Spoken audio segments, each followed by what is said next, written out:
Good afternoon. We have just concluded the first session of this meeting of NATO foreign ministers. We had a good constructive exchange and I'm looking forward to when I can once again welcome all the ministers here in Brussels in person. We discussed NATO 2030 and how to further adapt our alliance for the future. We also addressed Russia and the situation in Afghanistan. NATO supports the Afghan peace process, and as part of that we have adjusted our presence. While United States has decided to further reduce its troop numbers to 2,500, NATO's training mission continues. And over half our forces are now non-US. Ministers made clear that all allies remain committed to the mission and to supporting Afghan security forces in the fight against terrorism. As we continue to assess the situation in Afghanistan, it is clear that we will face a turning point early next year. If we stay, we risk continued fighting and even longer-term engagement. If we leave, we risk Afghanistan once again becoming a safe haven for international terrorists, and the loss of the gains made with such sacrifice. So there is a price for staying longer, but there is also a price for leaving too soon. We will have to take some hard decisions when NATO defense ministers meet next February. But whatever we decide, we must do it in a coordinated and orderly way. We also discussed Russia's continued military build-up in our neighborhood, as well as arms control. We see Russia violating and undermining treaties and deploying new weapons.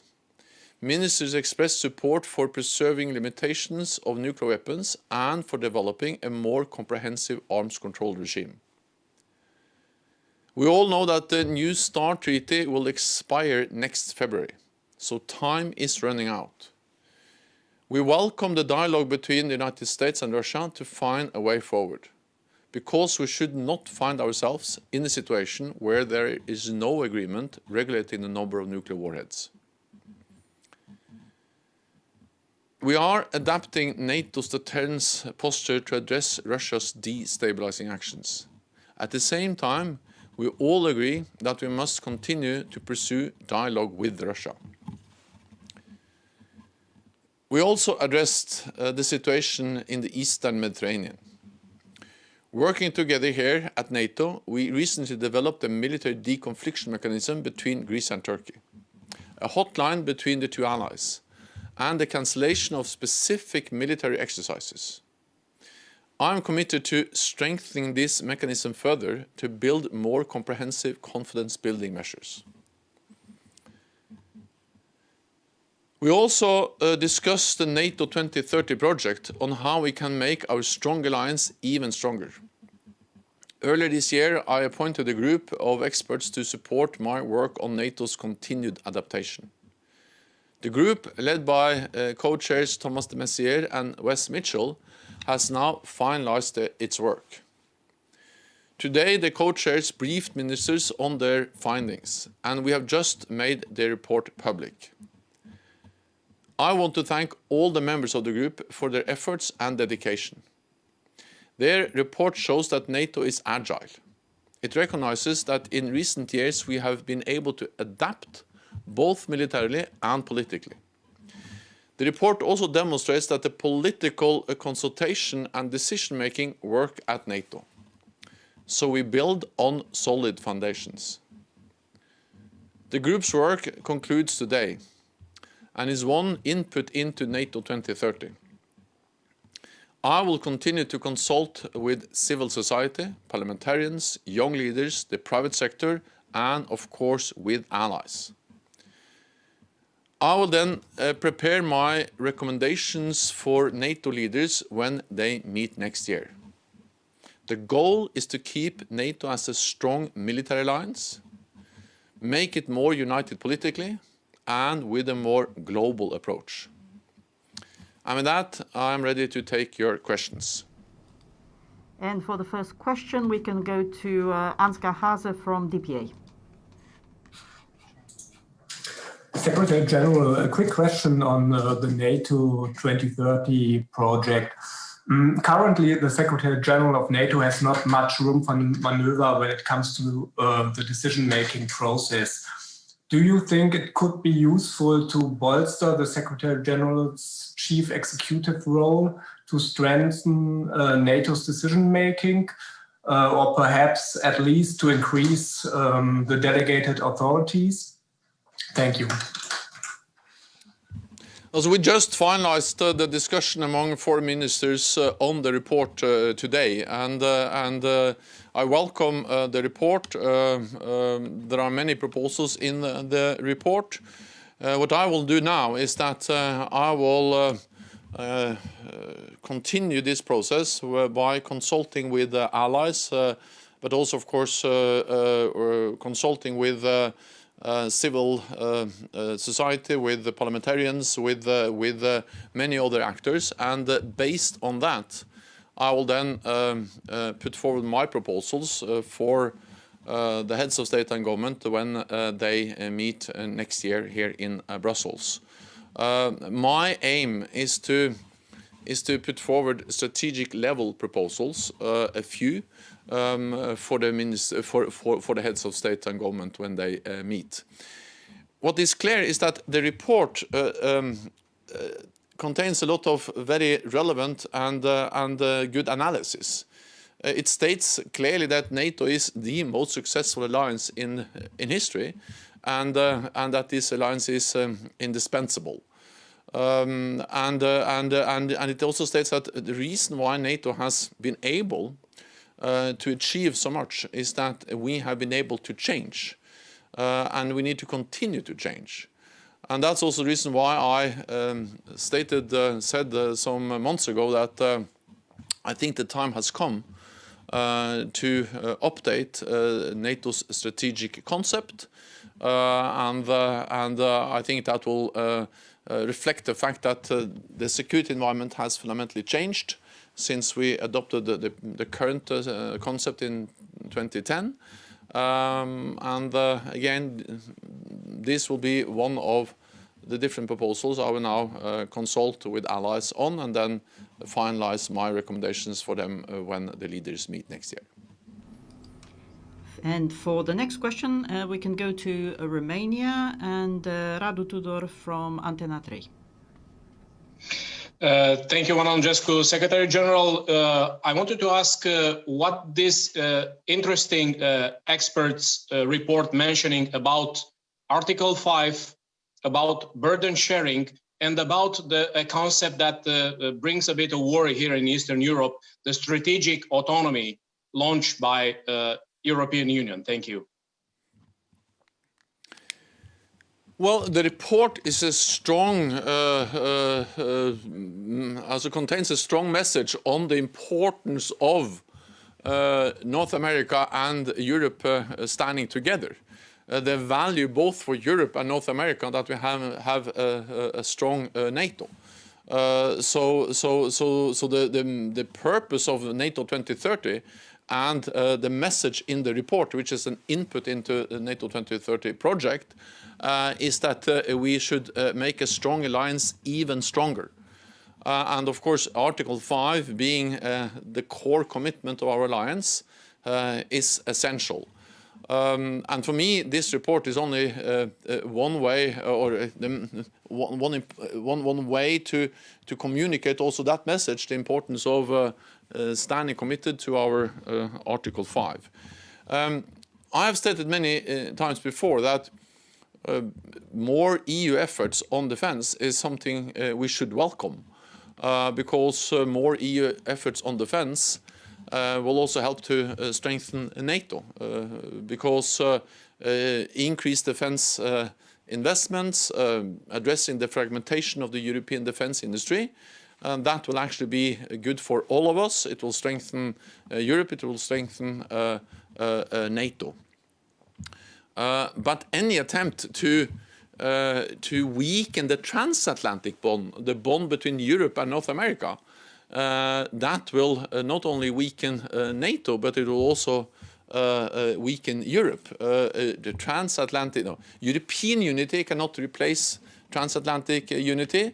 Any attempt to distance Europe from North America will actually divide Europe. So we need to do this together, not as an alternative to each other. And we now come back to Brussels, and Maria Psara from Ethnos Open TV. Maria, go ahead, please. Hello, and thank you for the question. On the East Med, you referred to the cancellation of specific military exercises. It was not clear to me, you mean the one in October or new exercises? Because NAVTEX from Turkey are going on. And you said that you will try to strengthen the deconfliction mechanism. How can this be done in a way that both Greece and Turkey would accept? Thank you. I mean, those exercises that has already been cancelled, and that shows that we are able, when we sit down and work on these issues, to actually build confidence measures to reduce tensions and to establish deconfliction mechanisms. They are in place, they are working, information has been exchanged, the channels for communications are open, and the examples of cancellation of exercises also shows that. Then I've told the ministers today that I am ready to further develop, to strengthen the deconfliction mechanism here at NATO. It is important that, of course, we can do this because we meet here every day.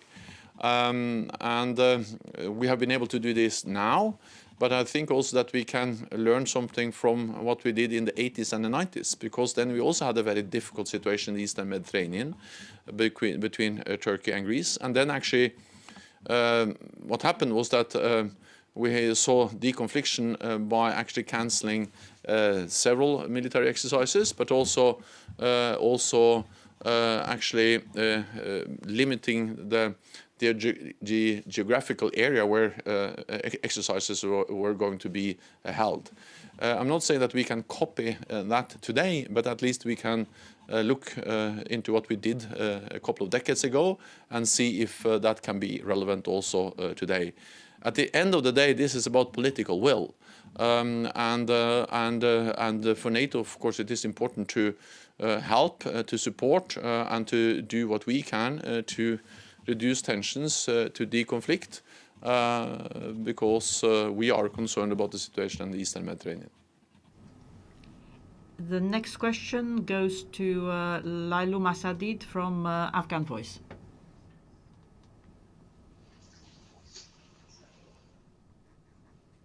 Hello, can you hear me? Yes. Okay, thank you. Thank you very much for giving the time to ask my question. Secretary General, yesterday you said Taliban can reduce the level of violence. If I may ask, why you are not saying that Taliban must stop violence instead of reducing? And also, if US pull out all their troops from Afghanistan, some analysts say that they are sending the troops in Middle East because of the threat from coming from Iran. So America is the most important allies of NATO. What is your reaction? And also, if I may ask the other question about the resolute support and mission in Afghanistan, some in these days, some equipment by United States, they are destroyed or they are given for the countries, and the Afghan army said the resolute support mission, especially for the training mission, is not very useful. What's your message for that, and what they are doing with the resolute support mission for the future? Thank you. NATO allies, all NATO allies, of course also including the United States, we are committed to continue to support the Afghan security forces. For nearly 2 decades, we have helped train, supported the Afghan security forces, and we recently decided to continue the funding for the Afghan security forces throughout 2024. Then we also, of course, have stated many times that we will not stay in Afghanistan with our military presence longer than necessary. And we welcome the fact that for the first time in these 2 decades, there are now direct talks between Taliban and the Afghan government. It's far too early to say whether these talks will succeed, but they are the only path, they are the only real possibility, chance for a political settlement of the crisis in Afghanistan. And therefore, we will have to make an assessment next year about whether we deem the situation, what should I say, or the conditions in place for us to further reduce and eventually leave Afghanistan, or whether we have to stay. That is a decision we will then take based on consultations between all NATO allies. The Defense Ministerial meeting in February will be an important meeting. And we have to remember that this is something that the whole of NATO and actually also several partners are part of. The US is, of course, the biggest ally, and US had, over years, had the largest number of troops in Afghanistan. But now the majority of the troops in Afghanistan, the foreign troops in Afghanistan, are from European allies and partner countries, non-US troops. So this is really a joint effort. We call on Taliban to reduce violence, but of course that's only the first step. What we need to see is a lasting peace agreement, and part of that has to be a ceasefire. So the reduction of violence should only be the first step. The ambition is a inter-Afghan peace solution, and of course that has to include a comprehensive ceasefire. We have the next question from Yanis Palaiologos from Kathimerini.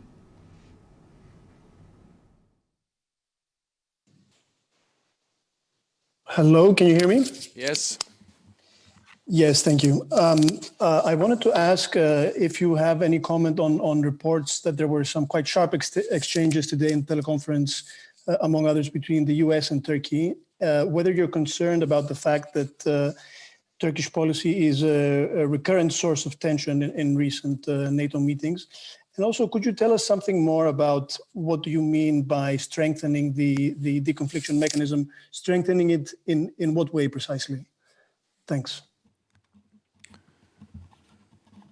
What we have seen is that the deconfliction mechanism is working.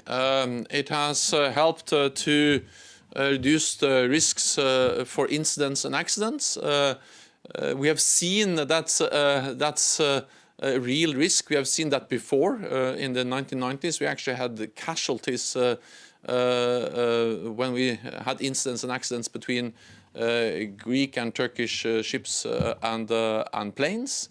And the aim is to prevent anything similar from happening again. And if it happens, at least prevent incidents or accidents between two NATO allies to spiral out of control. And just by establishing a direct line of communications, a hotline, and a commitment to use it, exchange information, and also building confidence by cancelling at least some exercises, we have seen that the deconfliction mechanism has helped to reduce the risks for incidents and accidents. I am ready to further strengthen that. But of course, the only way to do that is in close consultation with Greece and Turkey. These are technical talks between our militaries here at NATO. I have spoken with the political leadership in Athens, the political leadership in Ankara, but of course the talks themselves are taking place at a technical level, a military level here at NATO. We can increase the number of exercises that are cancelled. We can look into the potential geographic limitations. There are different possibilities, but of course all of this depends on the political will of Greece and Turkey. But I'm ready to help, to support, and to further strengthen the deconfliction mechanism, which already has proven valuable to try to reduce the risks. Having said that, we have to understand that the deconfliction mechanism is addressing one challenge: the risks for incidents and accidents between military forces from two NATO allies in the Eastern Mediterranean. It is not solving the underlying main problem. But I hope that the more successful we are in developing and strengthening the deconfliction mechanism, the more we can also help to pave the way to support the efforts and also the German-led efforts to address the underlying main problem. So we address the issue of deconfliction, and then we hope that that also can support the efforts of other countries, especially Germany, to facilitate political negotiations on the underlying main problem. And we now go to Paris and Jacques-Hubert Rodier from Les Echos. Jacques, we can't hear you. You can't. Now we can. You Please can. Okay, good. Thank you very much, Secretary General, to take my question. I think last year, the President Emmanuel Macron said that NATO was brain dead. I know it was certainly a provocative sentence, but I want to know if the report on NATO 2030 is an answer, and if it means, as an answer, a new awakening for NATO. So all allies asked me, last year to conduct this process. I appointed the expert group. They have now delivered the report to me. That finalizes the work of the group. We will now move into the second phase of this process. I will consult with allies and then put forward my strategic level proposals for the heads of state and the government when they meet next year. The report states very clearly that NATO is agile, that NATO is the most successful alliance in history, and that we have been able to adapt and change. Actually, one of the main reasons why we are the successful alliance is exactly that we have been constantly able to adapt and change as the world is changing. And that's exactly the purpose of NATO 2030, and the reason why I appointed the group was to make sure that we continue to adapt. And the report highlights the importance of both the successes of NATO, that NATO is an indispensable alliance, but also the need to continue to change, and that's exactly what we are doing. For the next question, we go to Levana Halaya from Georgian Public Broadcaster. Thank you. Good afternoon, Secretary General. I want to ask you about NATO 2030 and especially about the Black Sea region. Is it mentioned in this NATO 2030 and also especially Georgia?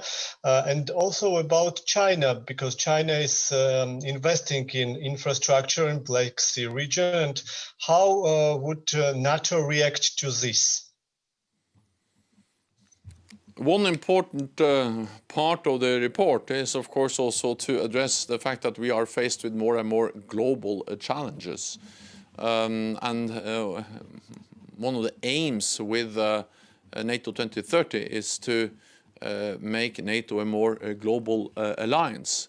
Or at least that we have a more global approach. We should remain a regional alliance, a North Atlantic alliance, but we need a global approach because more and more of the threats and challenges we face are global. One of them is the rise of China. And we see that China is coming closer to us, investing heavily in infrastructure in NATO countries, in Europe, also in the Black Sea region. And as you know, 3 Black Sea countries are NATO countries, 2 are NATO partners, Ukraine and Georgia. And for NATO, we realize the importance of resilience, of protecting our critical infrastructure, and we have developed and we are strengthening our requirements, what we call baseline requirements for resilience, also to critical infrastructure, telecommunications, a continuation of government, health, and many other critical services in our societies. So as we adapt, as we change, resilience, protecting infrastructure will be an important part of that.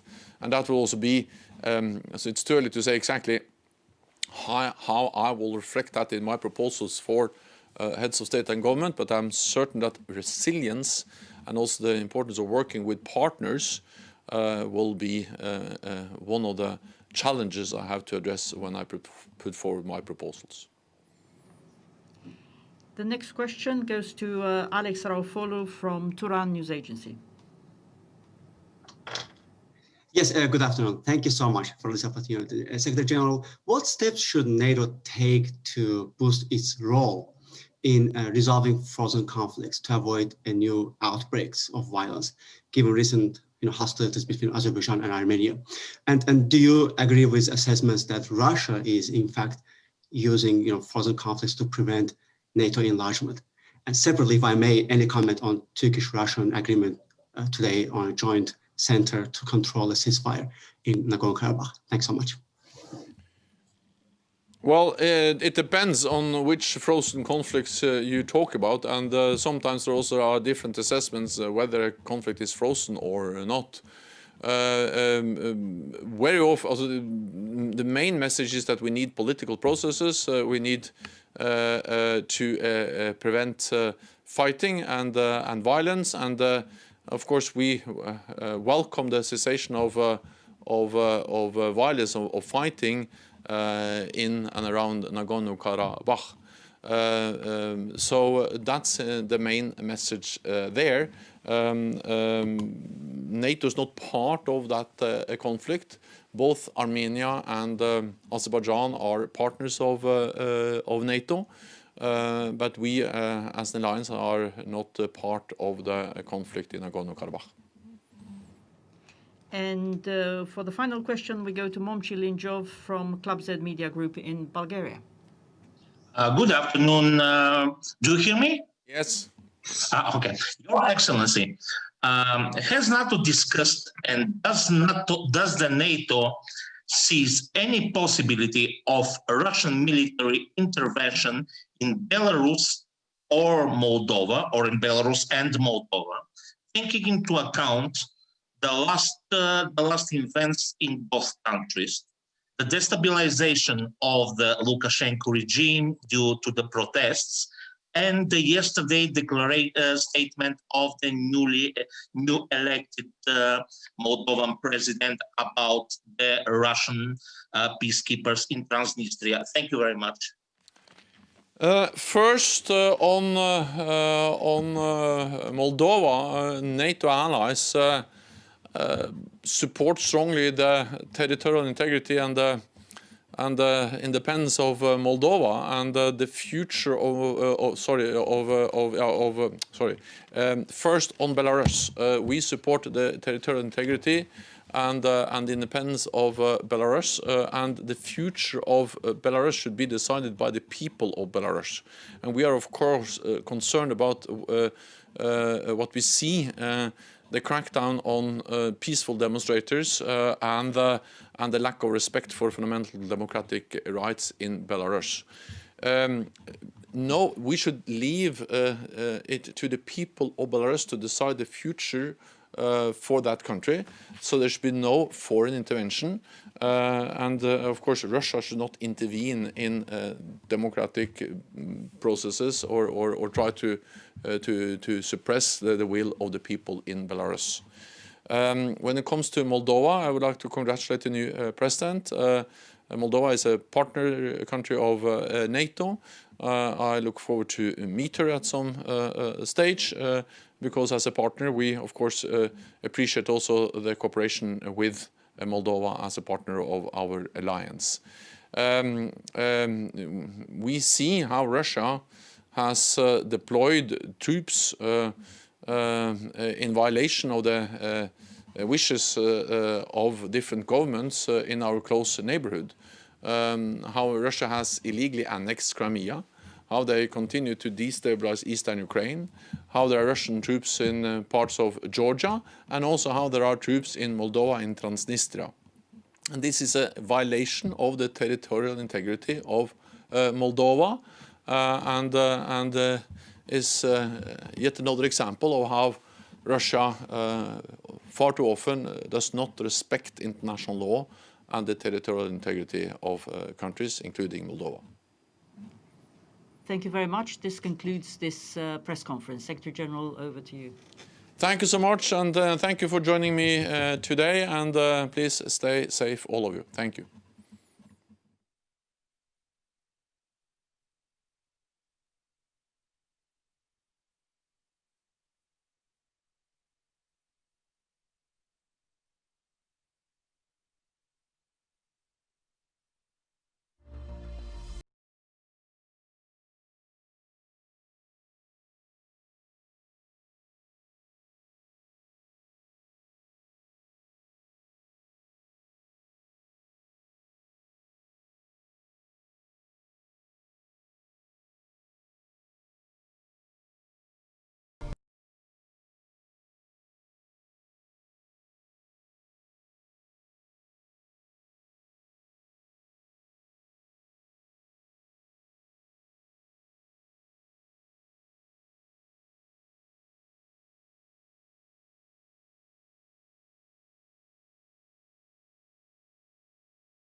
This is Channel 1, the original audio.